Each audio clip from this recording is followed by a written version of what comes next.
Bem com a Vida, com pastor Rogério Amorim, evangelizando o Brasil e o mundo, através da TV e da internet.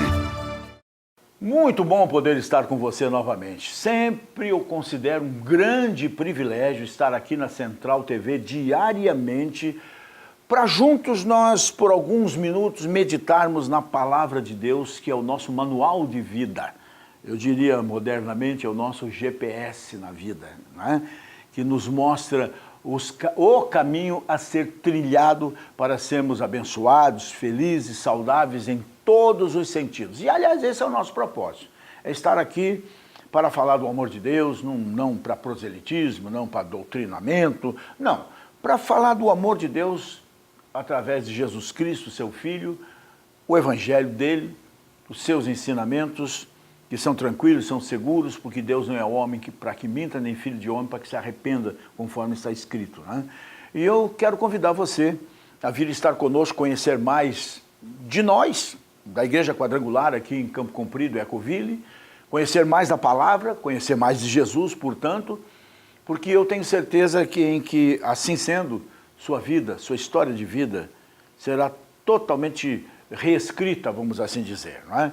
E nós estamos aqui com as portas abertas para você o dia todo dia. Começa já cedinho.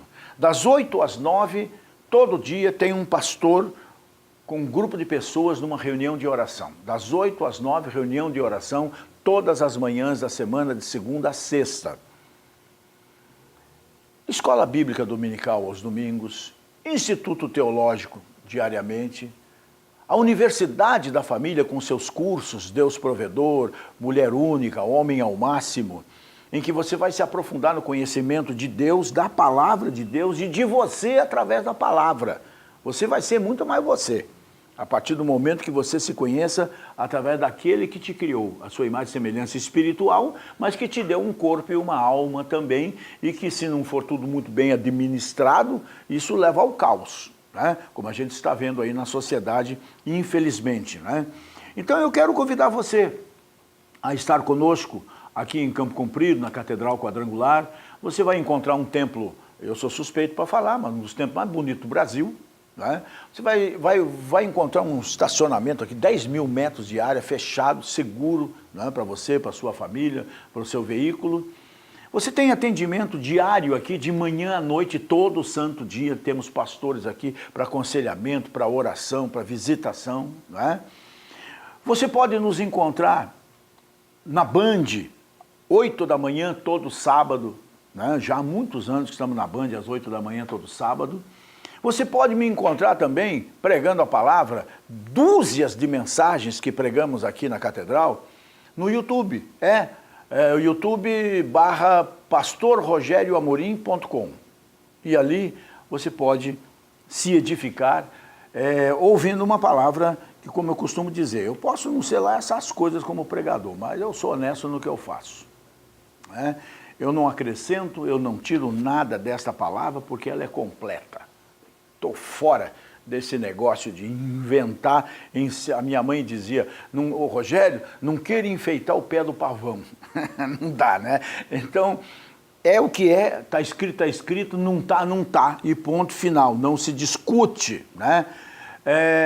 E então eu gostaria de receber você com a sua família aqui, qualquer dia desses, né? Especialmente um fim de semana, um sábado à noite, um domingo de manhã, um domingo de noite, terça-feira à noite, que é o nosso maior culto de oração, você vai se espantar, né?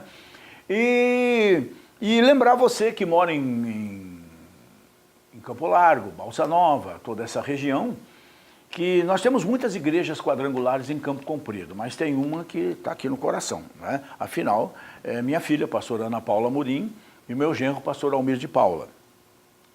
Também no centro de Campo Largo, um trabalho belíssimo, trabalho igual isso aqui, levando Deus a sério, com escola, com ensinamento, com tudo que tem direito uma igreja de verdade, não é isso? Culto de oração, tudo certinho como tem que ser. É na rua Joaquim Ribas de Andrade, esquina com a Clotário, Portugal, bem no centrão aí de Campo Largo. Vocês vão gostar, eu não tenho dúvida, né? Então, para que você sinta um pouquinho um gostinho de tudo isso que eu estou falando, para tudo isso que eu estou te convidando, você e a sua família, enquanto você não vem aqui, eu vou até você aí. Trouxeram Bíblia? Então vamos voltar para os Salmos, para variar, né? No Salmo 73, há 1 ano e meio atrás, mais ou menos, eu compartilhei com os irmãos do culto do domingo de manhã essa palavra. Por que sofrem os cristãos?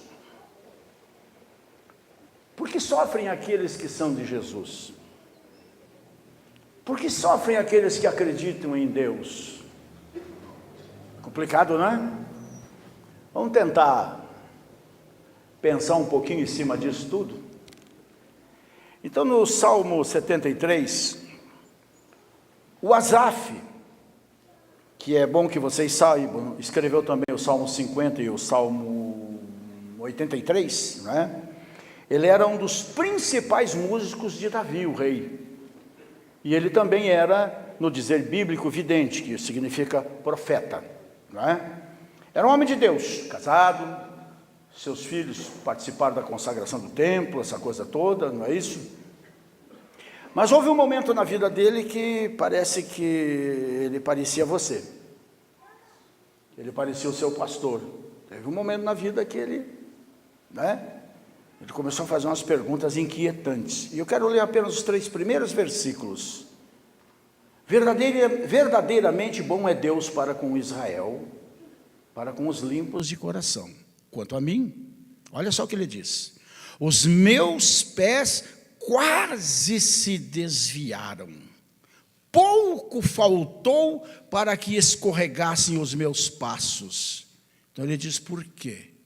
Porque eu tinha inveja dos soberbos ao ver a prosperidade dos da Lava Jato. As lutas não acabam. O que acaba são as derrotas. O que acaba são as frustrações, as vergonhas. Essas coisas acabam. As lutas não vão acabar nunca. Eu já contei para vocês como é que morreram os apóstolos? Hein? Você lembra? Eu tenho anotado na minha Bíblia a morte de cada apóstolo aqui na contracapa. Olha, Simão, o Zelote, morreu crucificado na Pérsia. Matias, primeiro foi apedrejado e depois cortaram a cabeça dele.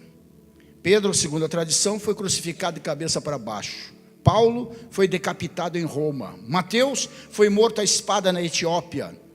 Marcos foi arrastado pelas ruas de Alexandria. Lucas foi enforcado numa oliveira na Grécia. João, como você sabe, foi jogado no óleo fervente, Deus o poupou, foi desterrado para Pátimos, morreu em Éfeso, não sem antes receber a revelação do livro do Apocalipse. Tiago, o irmão de João, morreu à espada em Jerusalém. Tiago, chamado o menor, foi lançado de cima do templo, caiu lá embaixo, espatifou, ainda vivia, terminaram o serviço matando ele a paulada. Filipe foi enforcado na Frígia. Bartolomeu, um rei bárbaro, tirou a pele dele, para vocês terem uma ideia. Tomé foi amarrado a uma cruz e morreu pregando. André, o irmão de Pedro, foi atravessado por uma lança. E Judas foi morto a flechadas. Não o Iscariotes, que esse se deu mal. Se bem que os outros aqui também não se deram bem, né? No sentido físico, eu quero dizer. Aí então cabe mais ainda a pergunta do começo: por que sofre o cristão? Por que você sofre? Mesmo estando na igreja, mesmo fazendo sua oração, mesmo sendo dizimista, mesmo sendo ofertante. Por que coisas ruins acontecem com pessoas boas? Por que coisas boas acontecem com pessoas ruins? Por que o justo sofre? Por que aqueles que andam com Deus têm que beber o cálice amargo de dor muitas vezes nessa vida? E por que o justo cruza deserto muitas vezes, assim, terríveis, escaldantes, vamos assim dizer, atravessa vales escuros, pisa caminhos difíceis, cheio de pedra, cheio de espinho, que machuca? Porque esse mesmo justo enfrenta muitas vezes pobreza, doença, privações. Vou piorar ainda. Por que sofrem tudo isso, enquanto que muitos que blasfemam do nome de Deus. Por que esse tipo de gente parece que vive uma vida folgada, parece que tem um corpo saudável, parece que são cheios de grana e parece que tem fama das suas apresentações pelo mundo? Vamos e venhamos, né? Convenhamos, não é um problema simples, nem um pouco fácil de responder. Principalmente quando esse tipo de coisa inventa de acontecer na nossa própria vida, na nossa família, perdas, dores, decepções, não é? E quer que eu diga uma coisa para você? Se você for olhar para as Escrituras mais atentamente, você vai ver que esse tema do sofrimento do justo, o justificado pela fé em Jesus, eu quero dizer, não é? É muito complexo e é muito discutido, vamos assim dizer, vamos usar como força de expressão isso, em todas as Escrituras. Por isso eu convido você, antes de deitar hoje, a ler os 28 versículos do Salmo 73. Convido você a ler. Você vai ver algumas verdades muito importantes nesse salmo. Primeiro, nós vamos entender, no verso 13 e 14, diz assim: na verdade, que em vão tenho purificado o meu coração e lavado as minhas mãos da inocência, pois todo dia tenho sido afligido e castigado cada manhã. Com isso, o Asaf está dizendo que é inevitável o sofrimento na nossa vida. Mas vamos chegar lá, calma. O Asaf, como nós, nos dias de hoje, nesse país, vendo a situação do país e, por outro lado, o enriquecimento ilícito de milhares que explodiram as empresas brasileiras, principalmente as estatais, né? Ao ver ele a prosperidade daqueles que não acreditam, muito pelo contrário, e sentir na carne a dor das provações, provavelmente o Asaf estava atravessando um momento difícil. Não dá pista aqui mais ou menos, mas ele devia estar atravessando um momento muito difícil para fazer um sujeito que era um dos principais levitas, um dos principais músicos de Davi. E isso é muito forte, gente, porque Davi tinha pessoas no templo, centenas e centenas de músicos e cantores, olhem bem, que tocavam e cantavam 24 horas por dia, mesmo com o templo vazio, porque eles tinham consciência que enquanto eles cantavam, eles louvavam, o templo estava cheio da glória de Deus. Então como é que um homem desse, com toda essa experiência, essa vivência, de repente descamba? É porque com certeza ele estava sentindo na carne a dor das provações, e então ele abre o coração dele para Deus dizendo isso: por certo é em vão que eu tenho mantido puro o meu coração e lavado as minhas mãos da inocência, porque enquanto eles ficam ricos, eu cada vez fico mais pobre. Parece que não vale a pena estar na igreja, não vale a pena adorar a Deus, não vale a pena seguir a Jesus. Então ele faz uma pergunta: meu Deus, até quando o adversário vai me afrontar? Então o Paulo diz que, chega a dizer que todos aqueles que quiserem viver a sua vida piedosamente, como ele diz, né, de verdade em Cristo, serão perseguidos. Você já percebeu isso na família? Você já percebeu isso na empresa que você trabalha? Já percebeu na escola? Já percebeu na vizinhança? Você já percebeu isso, né? Mas veja, Deus é honesto. Em lugar nenhum você vai ver Deus prometendo ausência de luta. Vocês já estão mais careca do que eu de saber. Tenho reiteradamente repetido para vocês 43:2 de Isaías. Rogério, você vai passar pela água, você vai passar pela corredeira, você vai passar pelo fogo. Você vai passar. Mas eu vou passar com você. Ele não diz você não vai passar. Ele não diz se você passar. Ele diz você vai passar. Mas eu vou passar junto, não deixo você. Não prometeu ausência de luta. Ele prometeu vitória certa em Cristo Jesus, nosso Senhor. Desde que a gente esteja disposto a lutar. Ele nunca nos prometeu uma caminhada fácil, muito pelo contrário. Ele deixou bem claro, Rogério, no mundo você vai ter aflição. Você vai enfrentar perrengue, rapaz. Ele não prometeu ausência de aflição na minha caminhada, na minha vida. Ele me prometeu consolo nas lutas, fortalecimento, companhia, lado a lado. Ele nunca me prometeu um paraíso aqui na terra, mas Ele me prometeu um paraíso no céu. E Ele é digno de ser crido, porque lá está me esperando e a você também, né? E a diferença, irmãos, entre um justo e o que a Bíblia chama de ímpio, um não crente, né? Não está necessariamente nas circunstâncias, nas lutas, nas situações, nos perrengues que ambos enfrentam. O Senhor Jesus disse que só há dois tipos de pessoas no mundo: aqueles que constroem a sua casa sobre a areia e aqueles que constroem a sua casa sobre a rocha. Então Ele diz que sobre essas duas casas, o mesmo vento bate na parede, o mesmo rio bate nos alicerces. Numa situação a casa cai, mas a outra fica de pé. E o que distingue, vamos assim dizer, o justo do ímpio é que este constrói a casa na areia e aquele na rocha.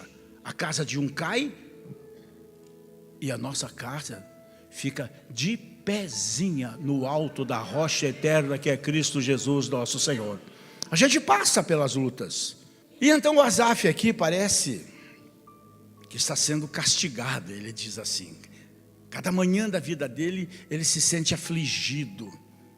Ele está naquilo que a Bíblia chama de crisol. Eu conheço como cadinho, que você já deve ter visto, né? Um cabo de ferro, e ali tem uma panelinha ali, onde é colocado as peças de ouro, levado ao fogo, para serem purificados, para o ouro se tornar mais valioso, vamos assim dizer. O cristão é assim, não é poupado de aflições, ele é assistido nas aflições.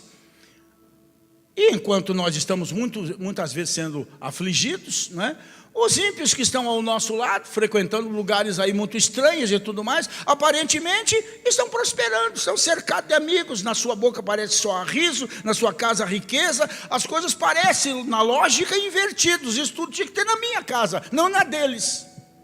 E quando isso acontece, a gente fica muitas vezes assombrado. Nós temos que entender que esse quadro que eu estou pintando é só um lado da moeda. Porque se eles têm na fama passageira, no dinheiro passageiro, nas amizades passageiras, as heranças deles, nós temos como herança, não é, algo muito diferente. Porque eles vão ficar mais dia menos dia desamparados para a eternidade, enquanto gente como nós, quando eu digo nós que cremos em Jesus, nós que aceitamos Jesus como Senhor e como Salvador, nós seremos fatalmente exaltados e glorificados. É na sofrência que a gente se torna melhor, é na sofrência que a gente se torna mais forte, mais inteligente, mais prudente, mais equilibrado. Não é na festa, é no momento difícil, né? Então você levanta uma pergunta assim: se Deus é bom? Essa eu estou cansado de ouvir. Se Deus é bom, por que existe tanto mal no mundo? Você já ouviu essa pergunta, não ouviu? Você já fez essa pergunta? Fez. Grande parte também fez, né? Se Deus nos ama, por que nós sofremos? Se somos filhos de Deus, por que esse mesmo Deus não nos poupa da aflição? Poxa, o pastor Rogério cansa de falar o que está escrito lá em Isaías, que Jesus já levou sobre si os nossos pecados e as nossas dores. Por que eu ainda sofro dor? Se somos filhos do rei, e herdeiros com Cristo. Por que eu ainda enfrento uns problemas financeiros? Às vezes desempregado, às vezes a conta passa, como é que se diz? O dinheiro acaba antes do mês e assim por diante. Por que essas coisas acontecem na minha vida? Não é simples conjugar o amor de Deus com o sofrimento do justo. O meu amigo Asaf aqui que o diga, né? A gente olha para as Escrituras e a gente vê Jó. Gente, pouca gente, talvez só ele, eu penso, ouviu de Deus. Jó é um homem íntegro. Deus dizendo, este meu servo Jó, dizendo por coisa, olha ele é temente a mim, ele é íntegro, ele é sério, ele é honesto. Como explicar então que Jó, sendo o melhor homem do seu tempo, sofreu os maiores golpes da vida, na sua saúde, na sua família e na sua vida financeira? Como explicar tudo aquilo que eu preguei terça-feira passada aqui, a respeito de Paulo, o maior de todos os apóstolos, que enfrentou prisão, enfrentou cadeia, enfrentou açoite, traição, abandono, foi jogado numa masmorra romana, para dali ir para ser decapitado em Roma. Como é que a gente explica essas coisas todas? Como é que a gente vai entender o primo de Jesus, o João Batista, o que precedeu, a voz que clama no deserto, que veio aplainar os caminhos do Senhor, vamos assim dizer, né? Como é que a gente explica que este que foi dito por Jesus foi o maior homem, foi humilhantemente decapitado por uma ordinária, por ordem de um rei mais ordinário ainda? Como entender essas coisas, né? Esse homem que é um levita está em crise porque, ao ver a prosperidade dos pagãos, dos descrentes da época, ele, no seu momento de mágoa, vamos assim dizer, de fragilidade, parece que ele percebeu que a vida deles parecia ser melhor do que a dele, Asaf, né? Por quê? Porque ele olhava só com os olhos naturais, ele não via com os olhos da fé. Ele via o descrente com muita grana, com dinheiro em paraísos fiscais, comprando fazenda, tendo milhares de cabeças de gado, essa coisa toda. Ele, aparentemente, todo mundo cheio de saúde, porque só viviam em festa, na gandaia, né?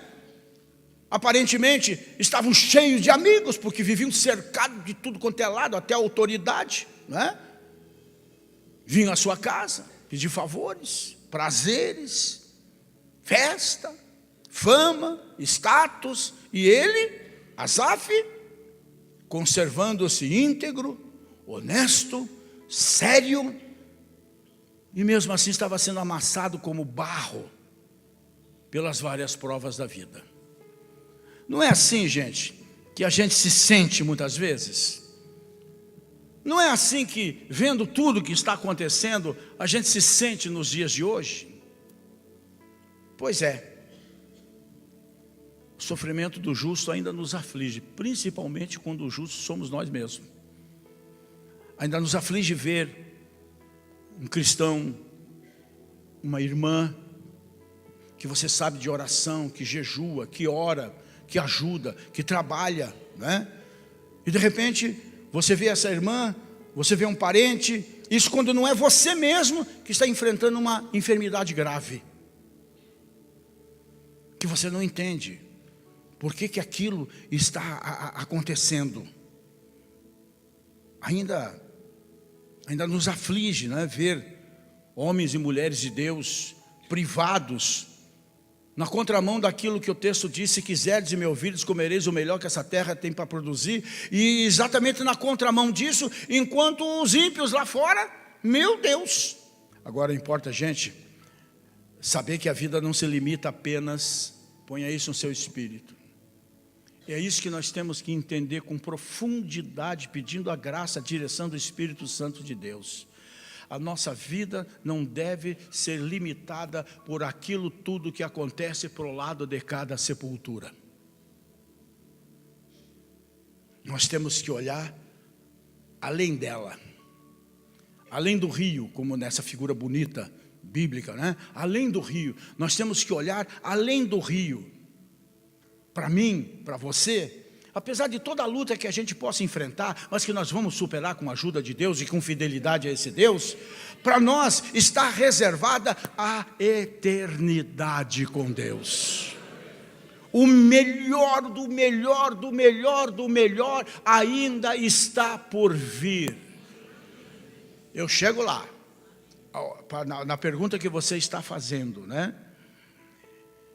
Paulo tem um texto no capítulo 8, é 8 sim, de Romanos, que ele diz assim, é uma palavra bonita do Paulo. Eu acho ela mais bonita pelo fato de vir de Paulo, porque Paulo foi um homem sofrido, foi um homem experiente em dores.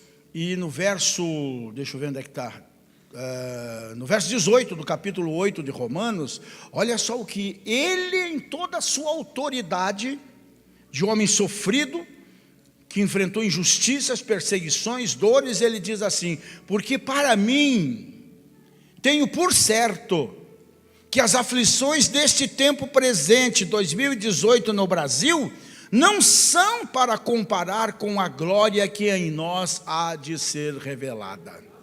Não tem como comparar. Deus, volto a repetir, jamais na sua palavra nos prometeu amenidades nesta vida. Ele não promete nem nos dar coragem. Coragem nós temos que ter.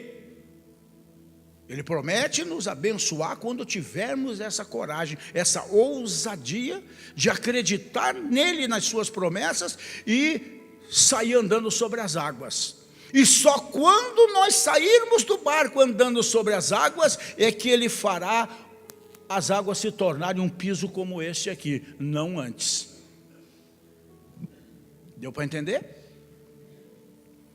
Recebemos poder, coragem, não para escapar do sofrimento, das lutas, mas para enfrentar e para vencer. Jesus disse: no mundo vocês vão ter tribulações, no mundo vocês vão ter perrengues, no mundo vocês vão ter aflições, mas não desanime, Rogério, eu não venci as tribulações, as aflições, eu venci o mundo por você.